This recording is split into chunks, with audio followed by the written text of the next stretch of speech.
I am Jonathan Brent, Executive Director and CEO of the YIVO Institute for Jewish Research, and I can hardly describe the pleasure that I have right now of being in conversation with Saulius Sužiedėlis, a world-renowned author, historian of the subject of the Shoah in Lithuania. And I think this is going to be a very rich and deep conversation on a very difficult and complicated subject. This program is co-sponsored with the Consul General, the Consulate of Lithuania in New York, as well as New York Cultural Affairs, New York City Cultural Affairs.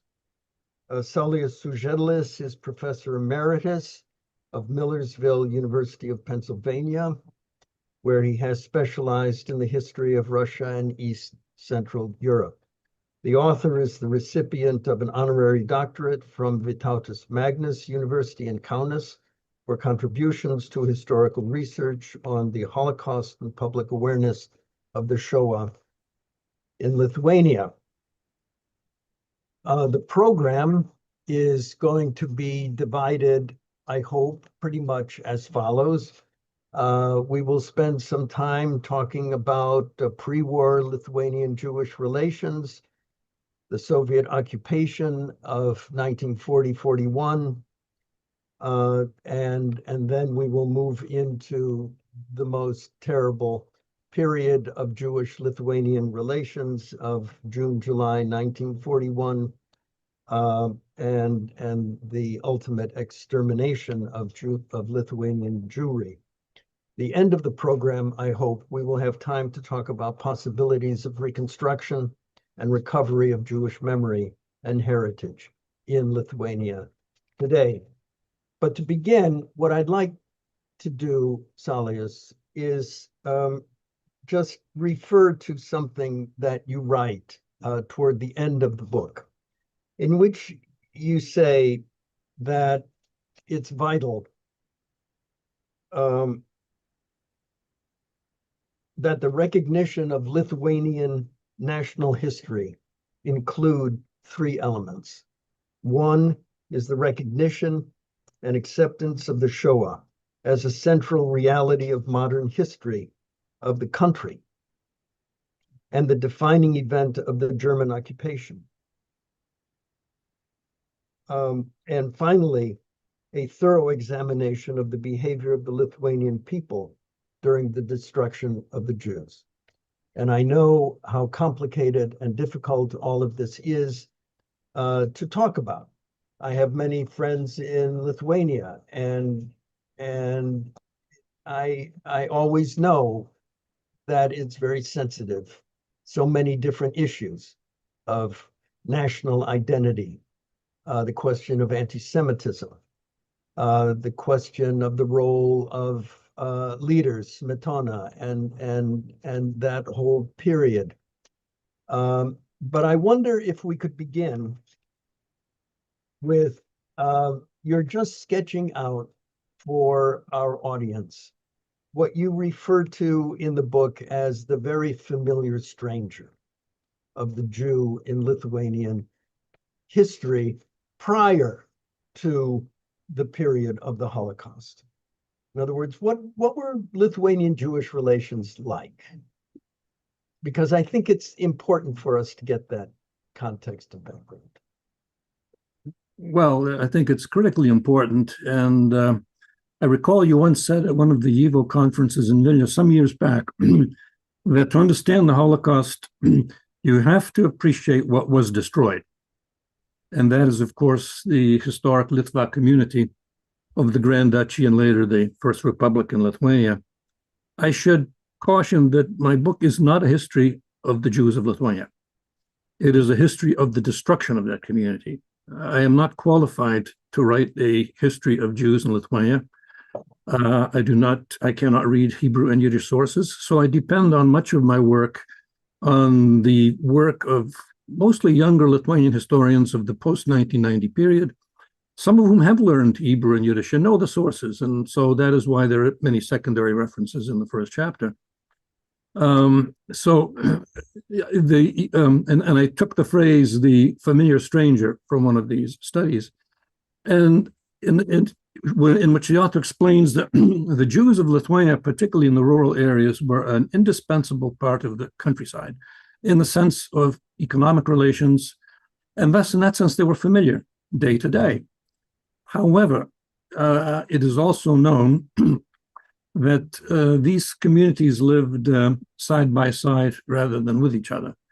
And so the gulf between the two cultures was rather wide, which encouraged, of course, the creation of a number of stereotypes. But in general, I think until the beginning of the 20th century, I guess I would use the word, the communities of Lithuania lived in these sort of semi-feudal relations, in which religion and language defined also social class between Belarusian and Lithuanian peasants, Polish townspeople and landowners, Jewish merchants, Russian officials, and of course the Polish landowning elite. In 1918, that was overthrown. And it's not always appreciated what a revolutionary situation this was, which I refer to as majority rule, starting with about 1920. And this created great complications to the minorities, not only with Jews, who are the largest minority in Lithuania between the wars, but also Poles in particular, Germans, Russians. They had never lived in a country ruled by the majority in political terms. For the first time in Lithuanian history, Lithuanian became the official language of state, which was a cultural transformation. Not always easy. This is 1917, 1918? Yeah, starting in about 1918, 1919, but this process took some time. Mm-hmm. For example, in Kaunas, the use of Yiddish and Polish in particular in government offices was still fairly widespread even in the early 1920s yet. So this was a process. It happened with tension often, but also in some cases with cooperation. In other words, the two communities had to readjust completely from the traditional economic situation in which Lithuanian peasants would buy from Jews, and now discovered a new area of both cooperation, but also of tension and rivalry, particularly in the economic sphere. And I deal with that in the book. There is a substantial change. And for example, the easiest way to describe it is to point out that not a single city in Lithuania before 1918 had a majority of Lithuanian speakers. By 1923, all the cities, except for Klaipėda, for obvious reasons, and Vilnius, had majority Lithuanian speakers, like my parents who moved into the cities. And this massive demographic change, of course, upended many of the traditional roles that people were used to, and also among the nationalities. This meant the Lithuanians and Jews had to readjust to each other. In the Lithuanian case, of course, we always had the problem of anti-Semitism, but in this case, it changed focus somewhat from an economic resentment often of the role that peasants perceived Jews as playing in the countryside, to sometimes accusations of affinity for Bolshevism, broad economic exploitation, perhaps mistrust in the loyalty of the Jews to this new state, and that also created tensions. On the other hand, as I point out and give the example of Matilda Olkinaitė, the young poetess, there was a pretty large adjustment by Jews to the new realities, particularly in the cities, in which some younger generation of Jews began to reorient themselves to a more Lithuanian cultural paradigm. The Lithuanian language became widely known among urban Jews, in particular by the late 1930s. It was not unusual. Before that, it was extremely unusual to find Lithuanians who spoke, to find Jews who spoke Lithuanian. Mm-hmm. But this was no longer a problem in the late 1930s. And so there was how this would have worked out in the end, as I point out in the book, we shall never know, because the process was not allowed to complete its end. So I wouldn't want to paint the interwar period as one of great ethnic harmony, by no means.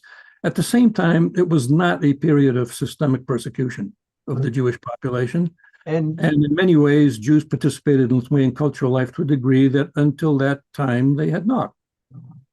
you point out in the book that in the 5 or 6 centuries in which Jews lived in Lithuania up to this time, there had really not been the sort of pogroms in Lithuania by Lithuanians that were in Ukraine or elsewhere in the Russian Empire.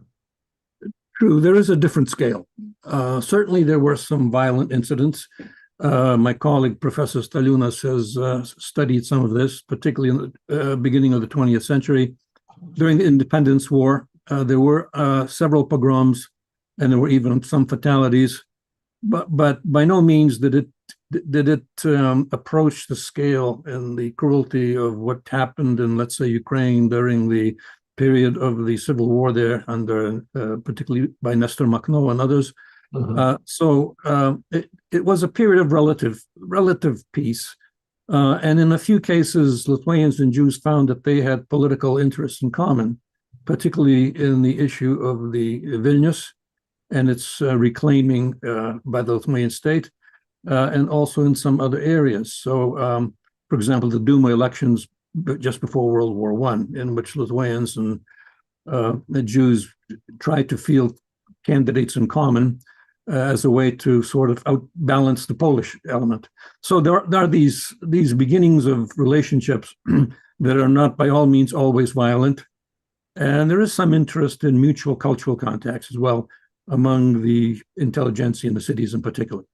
You know, one of the terrible things for so many Jews to understand is how neighbors could turn against them so quickly.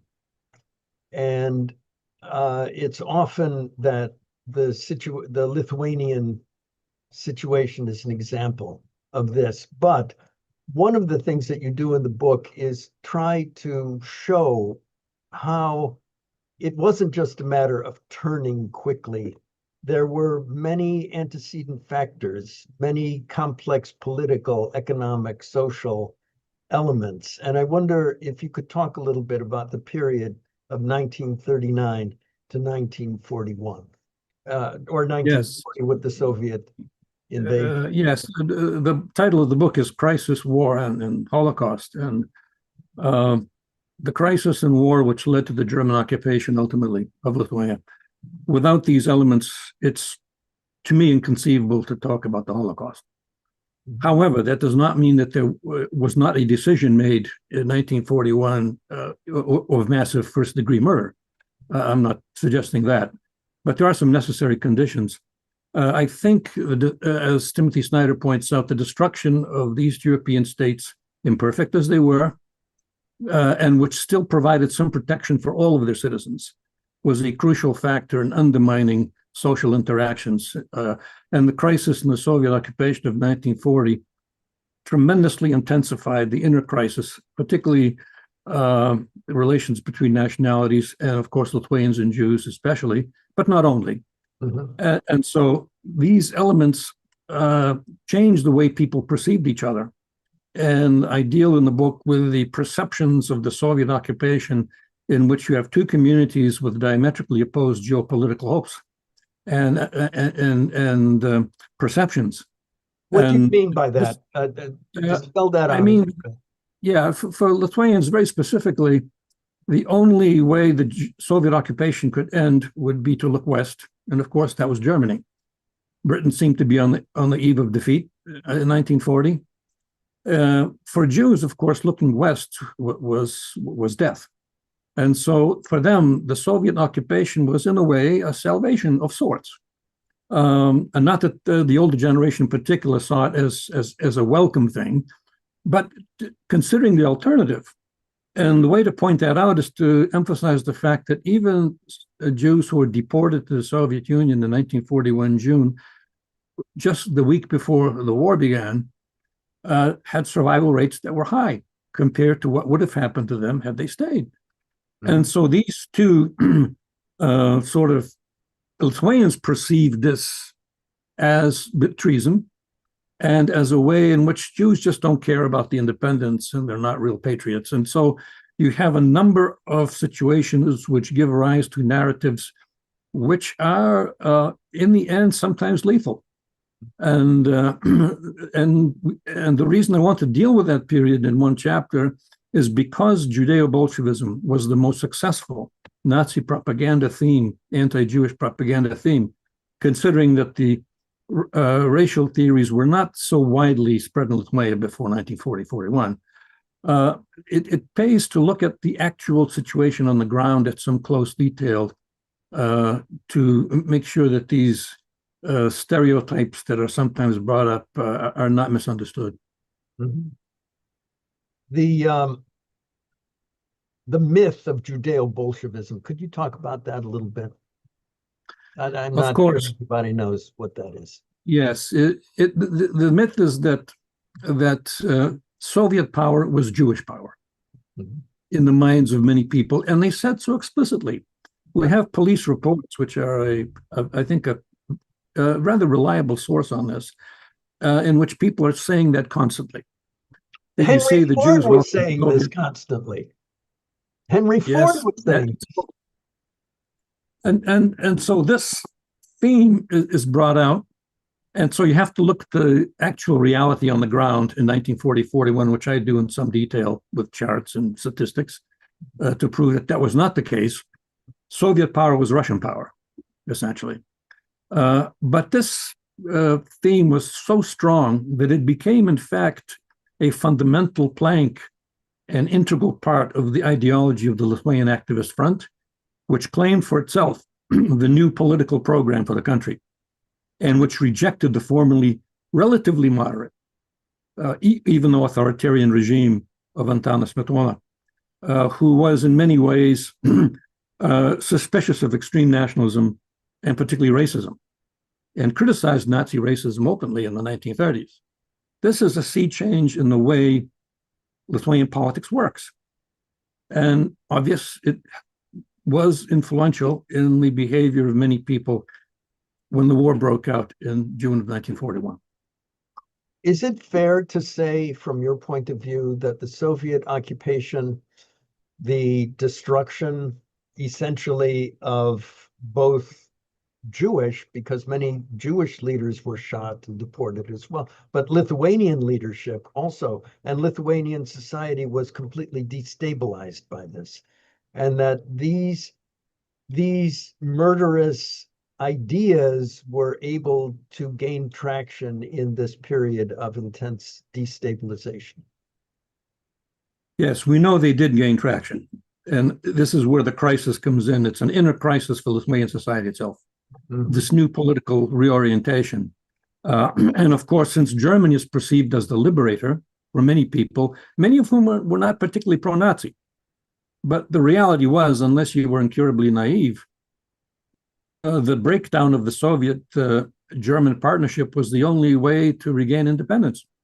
And so many people considered themselves realists as well as, and also, of course, there was always this Jewish power theme that was running through daily conversations, some of which I actually cite in that chapter.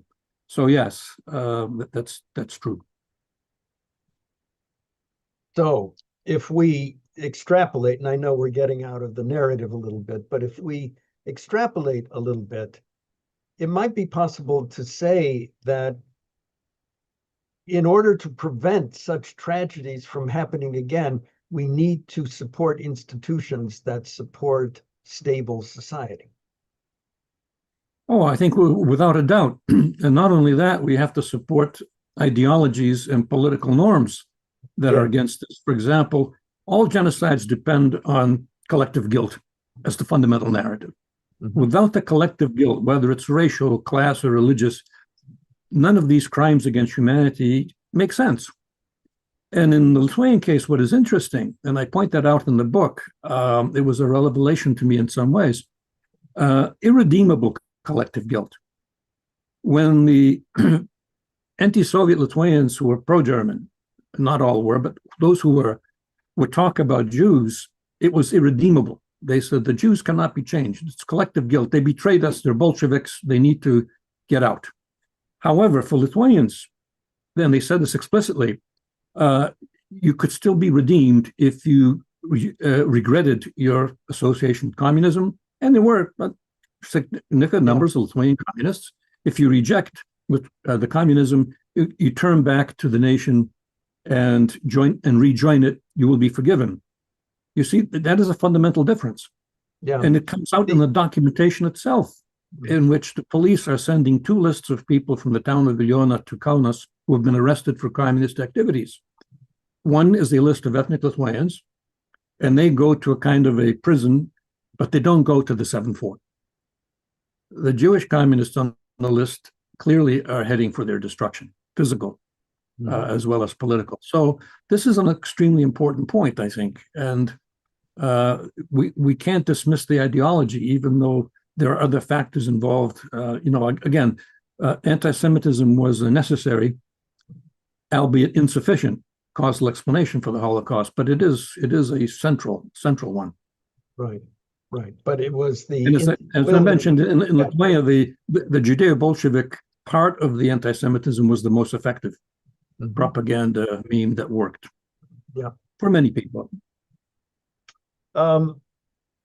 Many American Litvaks, many Litvaks have repeated to me on many occasions the idea that the killings in Lithuania began before the Germans ever arrived on the scene. It is well known. It is thought to be well known that the Lithuanians engaged in this without German authorization or even encouragement. And I know that you take some issue with this in your book, and I think this is a really important subject for probably many of the individuals who are listening to this program, and I wonder if you could talk about that a bit. Yes, it is one of the most difficult things I had to deal with, along with my co-author on a previous book, Dr. Christoph Diekmann, who has studied this question extensively. Undoubtedly, and I admit that in the book, there were instances of local violence in which Jews were killed by Lithuanians without any German order, encouragement, or even presence. But the numbers are nowhere near what some people claim. I had a difficult discussion with Irena Veisaitė, whom you also knew and loved like I did, a most remarkable person. She told me, look, the Holocaust for me began on June 22nd, 1941. And it was one of the few times in our many, many conversations that I disagreed with her. Because for me, the Holocaust, if you're not talking about the physical annihilation of the entire community as a policy and as a stated goal, the Holocaust is just, then we're talking about other examples of historical persecution, such as the 17th century Khmelnytsky problem and the Russian Civil War of the 1918-1920 period and so on. Those are bad. Those are terrible events. They're not a Holocaust. So I said, no, for me, the Holocaust begins in the first week of August 1941, when obviously a decision is made to go away from persecutions and selective killings to a annihilation of entire communities. Now, about this perception of local violence, yes. There are a number of pogroms, and the estimate by, I think it was the Kaunas City Jewish Council itself, was that they resulted in the deaths of at least 1,000 people in the Kaunas area and some hundreds elsewhere. It's nowhere near the 10,000 number claimed by others. And the reason for that, I think, is this, that the word pogrom has a meaning. It's an explosion of local, spontaneous mob violence, not necessarily directed by an outside force. This is a rare event, actually. Now, I can understand perfectly well that for survivors and the children of survivors who are on the ground, it seems like a hurricane of local violence by neighbors. Looking at it from the 30,000 feet angle of a historian many years later, what you see is something a little bit different. We know that the Germans are on the scene during the two most famous pogroms in Lithuania, the Lietukės Garage Massacre and the Vilijampolės Lopotka killings. In the Lietukės, they're in the photos. So the Germans were almost, but not quite at every one of these actions, pretty much. I think that what happens is there's a bit of a confusion by including the killings in the border zone, the first 25-kilometer border zone of late June, July 1941. These are not pogroms. These are organized killings carried out by uniformed police and military units, as were the killings in the 7th, 4th, and the first week of July. Otherwise, the term pogrom loses its meaning if you call those pogroms. So I am not disputing the fact that many of these stories, when I look at survivor testimonies, I would never even dream of questioning the trauma of the victims. However, if that testimony is presented as historical evidence to make a generalization, a historian has to treat it like any other source, whether it's a document, a spoken testimony, or anything else. And so what you have is a disconnect then between the historical view from 30,000 feet, as I pointed out, and the experience on the ground. As Irena once told me, Irena Veisaitė, I was hunted. She had to assume the entire world around her was hostile. This is understandable. Was that the generalized reality everywhere? We don't know, but maybe not. So that these differing perspectives are extremely, I would say, not only difficult, but painful for a historian to deal with.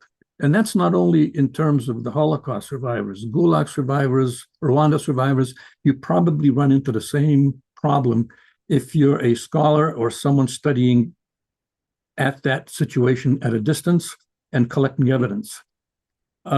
This was undoubtedly the most difficult part of the book to write in terms of trying to reconcile differing perspectives. But I look back on it as having been an inevitable disjointing experience.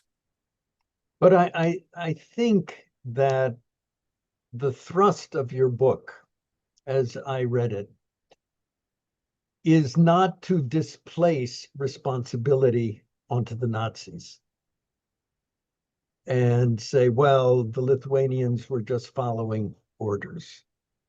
It seems to me that part of the task of reconciliation, if you want to put it that way, or national renewal of consciousness, of memory, from the work that you've done has to be also that I don't want to say the majority of Lithuanians or the majority of the population, or I don't even know what percentage to say, but that for many Lithuanians, the destruction of the Jewish community was considered a positive. Without a doubt, there were such people, and they were not an insignificant number. When you deal with Lithuanians about this, as I have over the years, in Lithuania itself in particular, but also in the diaspora, you find people saying, well, it was a small rabble of criminals and so on. That's just not true. The studies we have done show that there were perpetrators in all levels of society. Some of them were not murderers, but they contributed in other ways.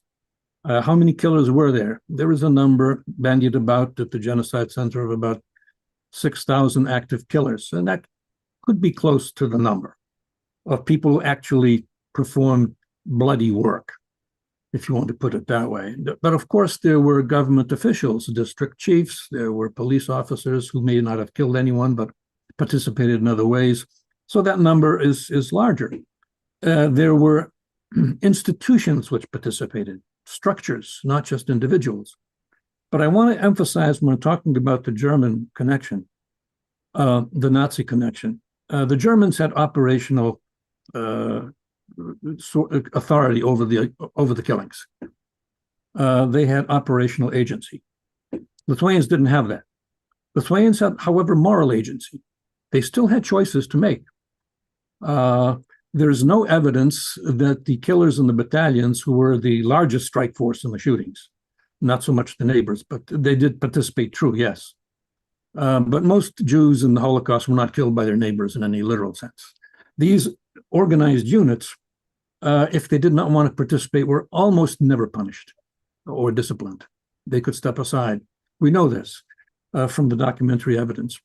So people have moral agency. And in terms of helping survivors and rescuing people, the moral agency then is real agency. Because the lives of Jews in hiding, whether in the forests or in the villages among people, depended almost entirely on their neighbors, on people locally. Their moral agency, in this case, moral and operational agency were the same, unlike in the other situations. I also should point out what I mean by operational agency, since this comes up. Let us just admit the fact that a phone call from Kaunas or Berlin would have stopped the killings in their tracks. No Lithuanian had that authority, but the Germans did. The people in uniform who are in the photos at the garage, where you can see them in the crowd, if they would have stepped forward and said, "Stop this," I'm sure the people would have stopped. A German uniform meant something, particularly in those days. That's what I mean by operational agency. So yes, it's a complicated issue because some people do say that, well, without massive local participation, the Holocaust would be impossible to carry out. I don't know about that. I think that Christopher Browning's book, Ordinary Men, shows that even with only limited local cooperation, a relatively small amount of well-trained armed men can do an awful lot of damage.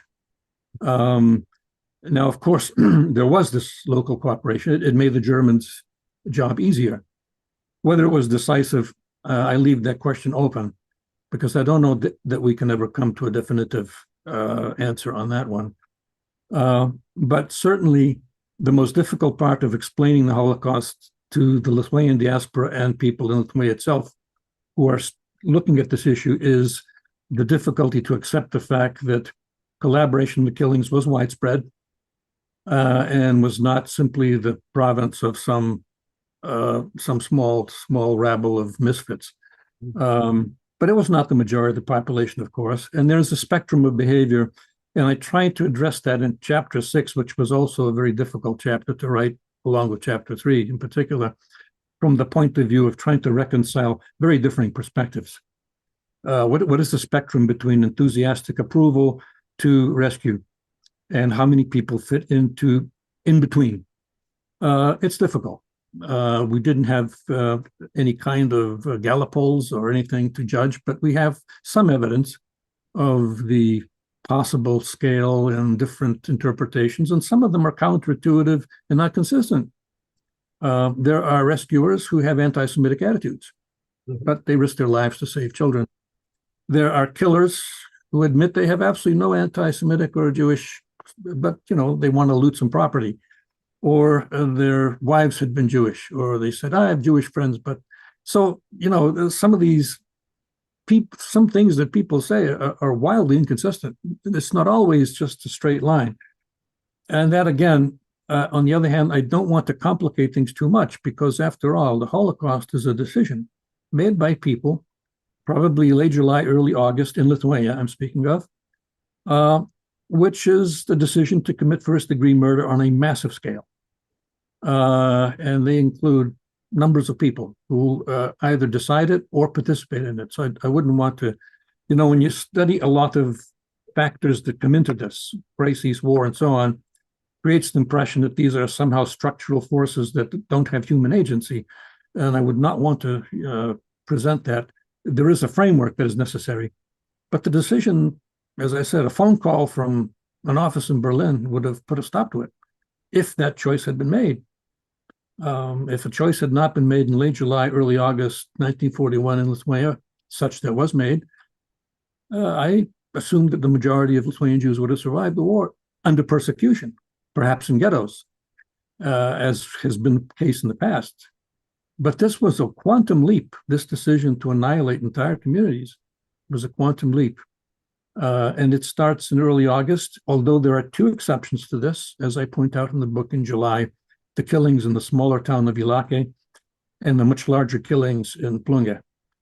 But these are outliers in terms of the process. Yeah. So, we have about. Sorry to be so long-winded about this, but No, I no, wanted to make no, a point here. it's something we could talk about for a long, long time, and unfortunately, we have to sort of skip ahead a little bit. But the final part of the story, Ponari, and the massive extermination of how many victims? 95% of the pre-war Jewish population. Is that about right? That's probably somewhere in the vicinity of 90% plus, sure. And I would say that until August 1st, 1941, close to 85 to 90% of Lithuania's Jews were still alive, persecuted but living. 3 months later, almost 3/4 of them are dead. And so this results from a massive concentration of violence in both the rural areas, the destruction of the shtetls that I emphasize in the book, and also the massacres in the big cities. It is certain that the total number of victims, Lithuanian Jews, not counting Jews brought in from Western Europe, Central Europe, Austria, Germany, or France, as was the case in several thousand people, but of Lithuanian Jews, probably is in the vicinity of close to 200,000.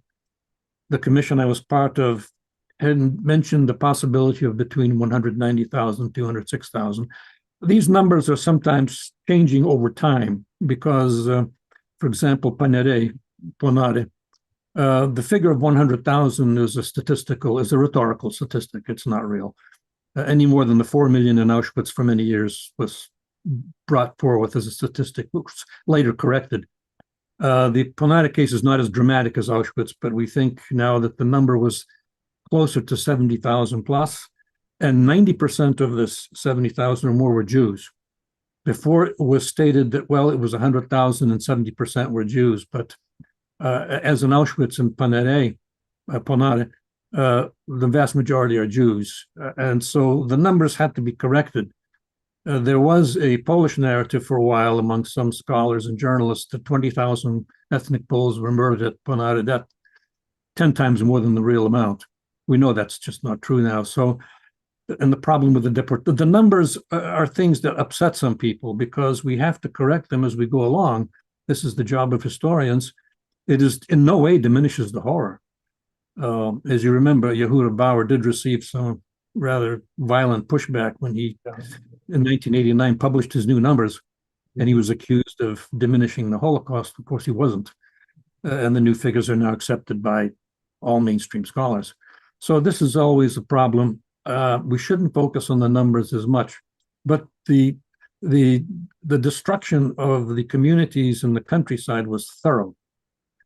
Most Jewish people who survived were urban Jews, by and large. Those who were evacuated from Estonia in 1944 or from colonists in 1944 to Stuttgart and beyond, the number of people who survived in the villages and in nearby forests who had to live in rural areas and tried to survive there, their survival was less likely, statistically speaking. And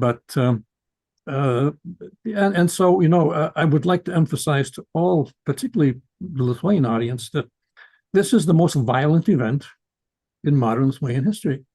There is no analog to this. Even the violence in the post-war period, which was terrific and large, does not quite measure up to what happened in that summer and fall of 1941 in particular, and of course much later, because the ghettos were also used as a means of destruction. Forced labor under conditions which assured that most of them eventually would die. So this is a form of genocide as well, not just the shootings and the gas, as is often assumed. A terrible thing.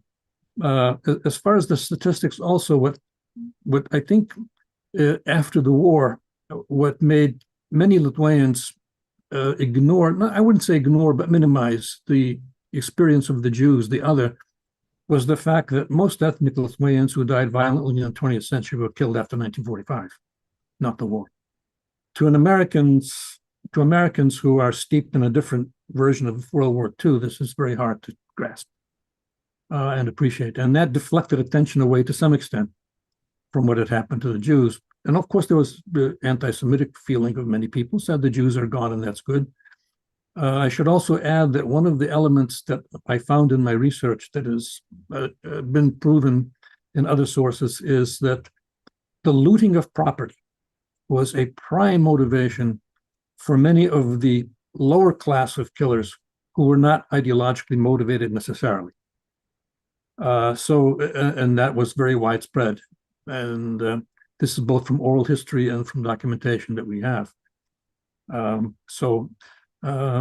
And then, of course, there is the new research now is being done on rescuers, and we should have much more information about that within the next few years in terms of the scale, the operations that helped save some Jews, and so on. And there were not only rescuers, there were what I call empathetic helpers, people who didn't rescue, but reached out. And that was not uncommon as well. So, when we talk about the pogroms, there's some new evidence, particularly in a book recently called Intimate Violence by two scholars, Kopstein and Wittgenstein, who point out that in Poland, when we talk about pogroms, there were no pogroms in about 91% of Polish communities. And yet Wagner is shocking, not because it was the norm, but because it was exceptionally cruel and massive. And so the image of extremely massive pogroms breaking out immediately, even before the Germans arrive, on a scale that includes thousands of deaths, I'm afraid I have to dispute that and say that although these events did happen, they were not on the scale that is sometimes presented. And I know that will put me in a difficult position regarding some people who think otherwise, but I think the historians have to write about what they find, not just what they expect other people to believe. I mean, that's why we value historians such as yourself, because eventually the message gets through. It may take a long time. But I think this is a good segue into the question of reconstruction, into yes. how we deal with this today. And when I say we, I mean Jews and Lithuanians. I can tell you that when I began the digitization project here at the YIVO Institute, some of the most ferocious opposition to that project, which has yielded such wonderful results worldwide. 700,000 people are now using these documents that we have digitized in collaboration with the National Library and the Wroblewski Library and the Central State Archives. Some of the most ferocious pushback was from Litvaks, who said to me, "You are a collaborator with the murderous Lithuanians, and you must not do this." And so the resentment is very, very deep. It's understandable in many ways, but we have to live. We have to try to understand also. And as you say, it was the most violent element, the most violent moment in Lithuanian history is the most violent moment in Jewish history as well. And we have to try to understand that violence. Let me address that. I would never question the right of Jewish survivors and their children and grandchildren to have those feelings, which are totally understandable. Mm-hmm. I can only speak from the Lithuanian perspective and conclude with this. I would say that currently, in 2025, most of the research about the Holocaust that is being done is probably being done by ethnic Lithuanian historians in Lithuania itself. We're talking about a cohort of dozens of people, which in a small country of less than 3 million is quite a lot, some of whom, as I've said, have studied Yiddish and Hebrew and have used all kinds of sources, and most important, are using sources that were unavailable until 1990 in any wider sense. And without these new sources, I think any history that purports to give us a more accurate and more comprehensive view of the violence and the killings of 1941 to 44, we would never, for example, accept a book about Vichy France by a scholar who didn't know French. And so we have now many people who can use these new sources in the original language, and that's essential. And so right now, in an academic sense, things are looking up in Lithuania a lot. I mean, the new research is good. It's peer-reviewed. A lot of it is quite new. A lot of it is well sourced. And I know that I've run to a number of Jewish people who've said, well, this is our story, not your story. Why are you studying it so thoroughly? Just trust us to write that story. Well, we have to write that story. It's a history of Lithuania. It's part of the history of Lithuania, not just the history of the Jewish people. The Holocaust is part of the history of our country. And we have to address it in that way. We have to see it. We have to see Lithuanians as formerly our citizens who were killed. And so it is part of our history, and we have not only a right, but a duty to write about it. Of course, perspectives will be different, inevitably, because they will include new research from 1990. And of course, no historian is entirely objective in the sense that we can simply be a physicist or a chemist and look at, I mean, we are conditioned by our past, by our language, by our culture to some extent, but we do the best we can to present a story that is as true as we can make it. Yeah. Well, maybe we should take a pause here and field some questions. So, Alex, would you? Yes. Look through the Thank you for this fascinating conversation so far. I know there's so much to talk about, and there's a ton of questions, which we won't have time for everything, but I'll do my best to walk us through some of them. And thank you so much to everyone out there. There's also been a lot of comments I'll just mention briefly of appreciation for the careful and serious consideration that you're giving these issues. And I can see from the questions and from the discussion here that we have audience members on a variety of, with connections to this history from a variety of different perspectives and sides. So it is complicated terrain for people. And so thank you all for being a part of this together with us. Just an informational question just to help set the scene at first. Can you talk about what percentage of the community in the interwar period in Lithuania was Jewish as opposed to Polish, as opposed to Lithuanian and other ethnic minorities? Right. We have exact figures from the 1923 census, which indicates almost 7% of the population of the Republic of Lithuania was Jewish, but this does not include the Klaipėda region or the Vilnius region, obviously, which was under Polish control. The number of Jews increased dramatically in 1939 when the Vilnius region became part of the Republic of Lithuania. And this brought in almost close to 90,000 of a Jewish population under the governance of Lithuanians, which then increased the percentage probably to something like 8 or 9%, perhaps.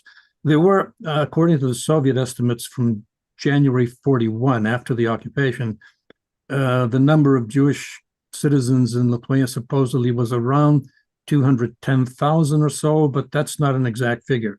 But it's substantial.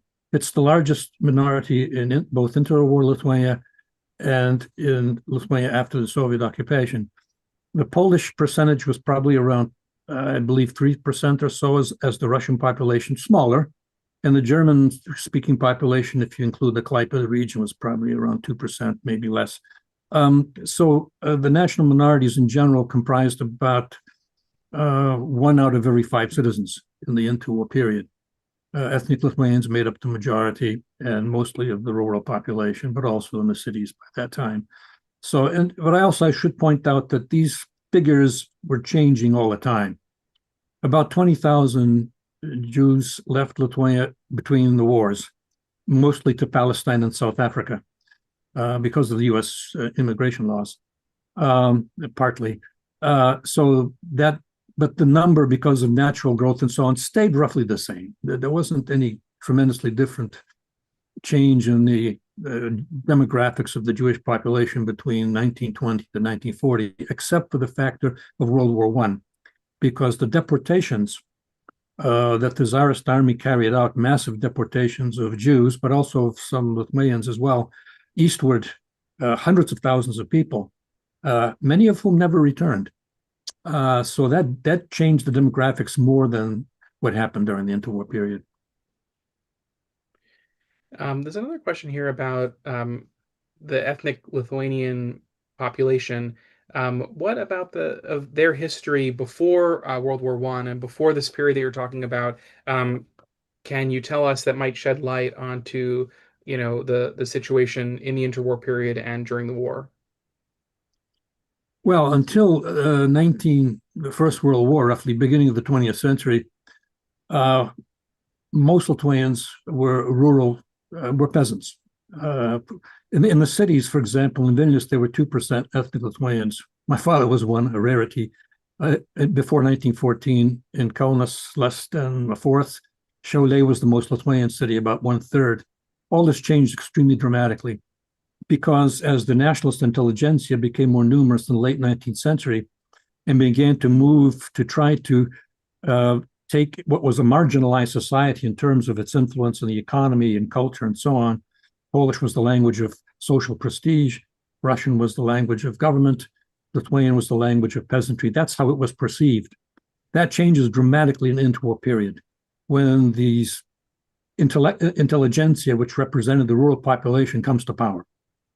And they begin to do things, for example, encourage Lithuanian economic activities. Some Jews felt this was unfair. Lithuanians saw it as a form of affirmative action for a previously marginalized community. There were only like 7%, I believe, or something like that, of Lithuanians who owned real estate in Kaunas before 1914.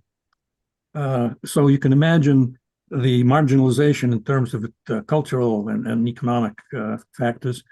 During World War II, of course, and during the German occupation, about 5,000 Lithuanians and maybe more were killed by the Germans. This is, of course, a much smaller number than what the Jewish losses were, and there were forced labor. But in general, Lithuanians don't view the German occupation from a selfish point of view as the worst aspect of their lives, mostly. However, after World War II, the number that the secret policeman Lavrenti Beria gave to the Communist Party in Lithuania in terms of population losses, about 130,000 people were deported. About 40 to 50,000 were killed in the anti-Soviet guerrilla war. This is after VE Day, 1945, and that violence does not mitigate until about the early 1950s. So the post-war period from an ethnic Lithuanian perspective is much more violent than the wartime.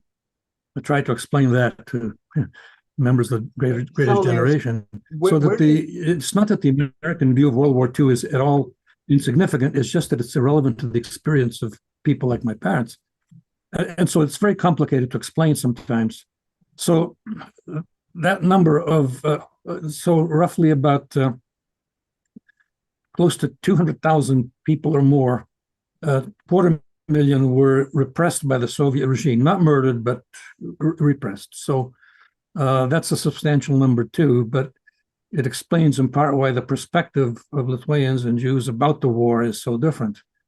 So it's a problem to build a common history is very difficult when you have people had such different perspectives about what happened to them.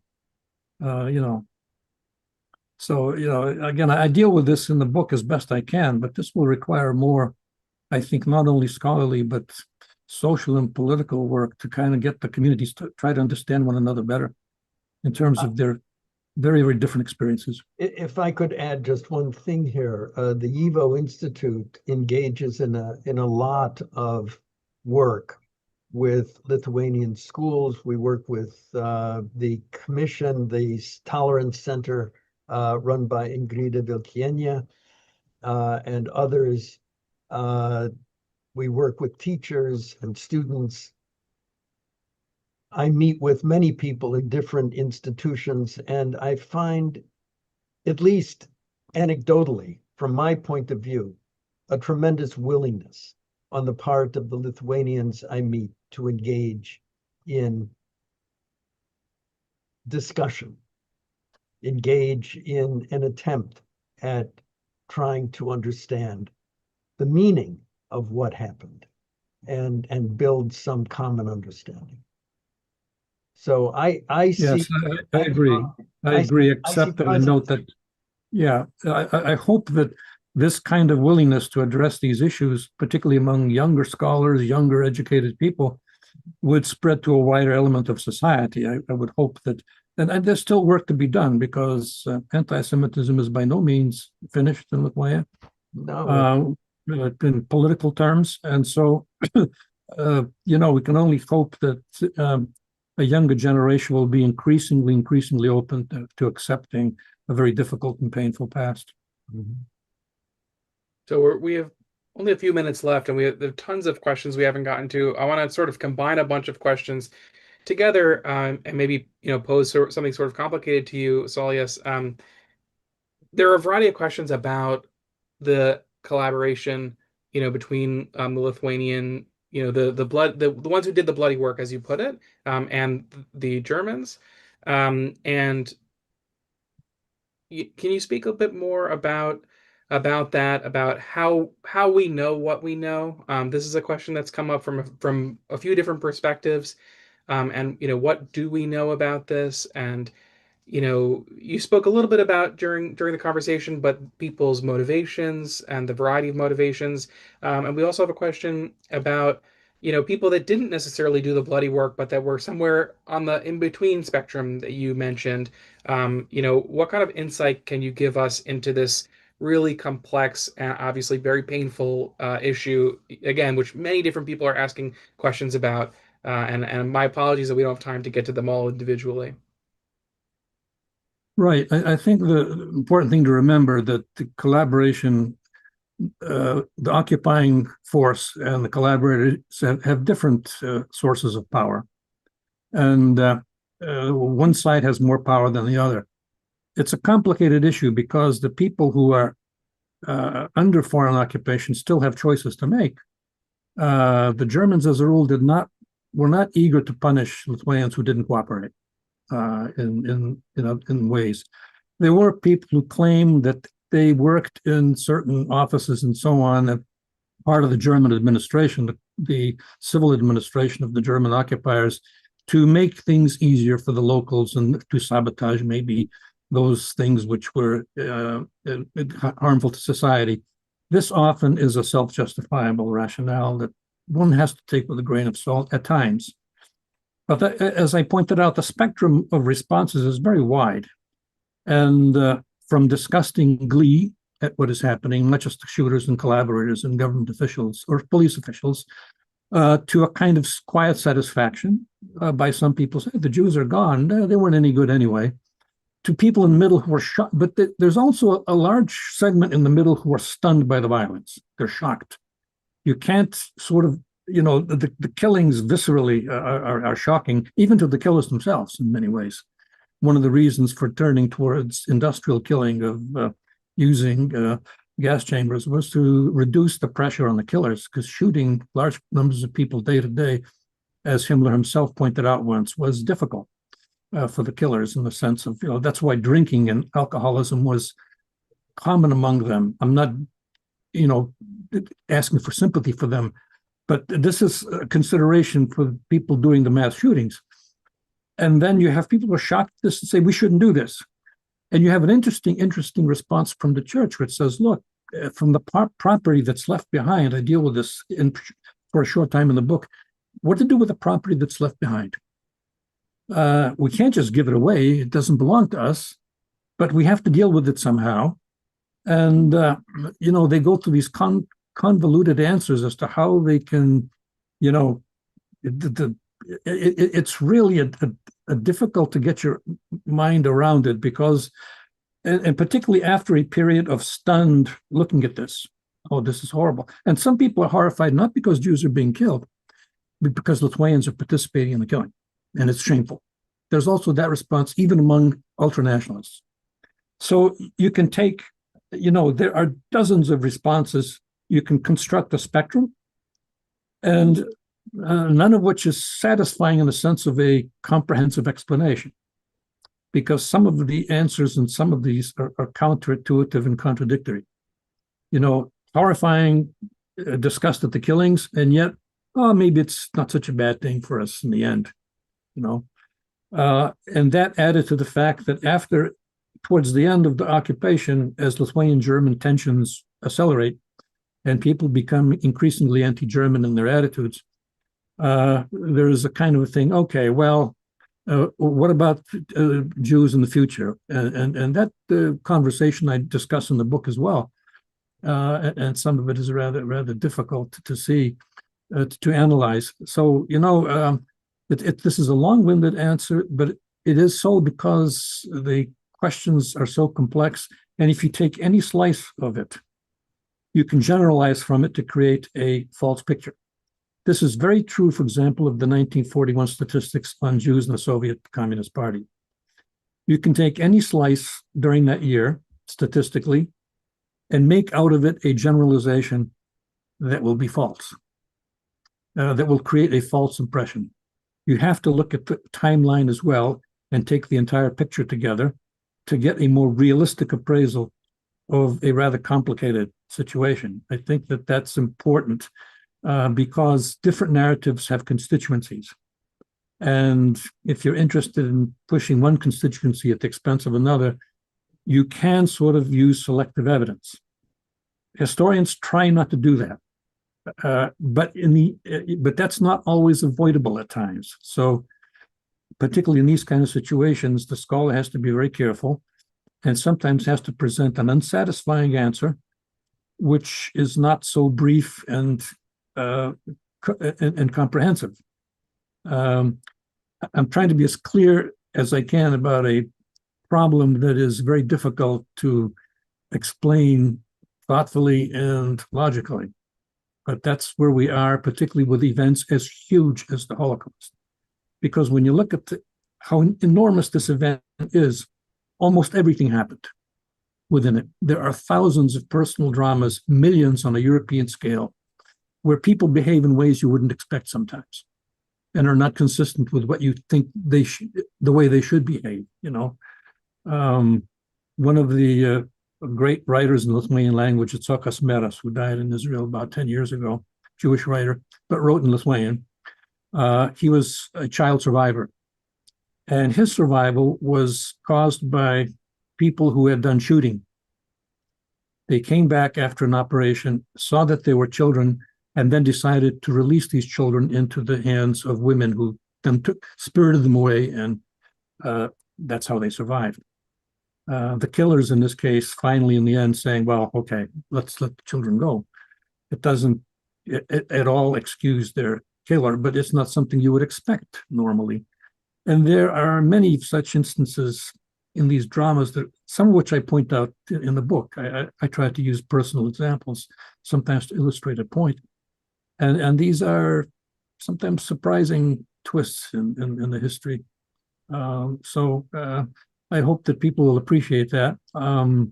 There are things I would even now, after a couple of years of writing the book and decades examining these issues, that I might consider differently in the future.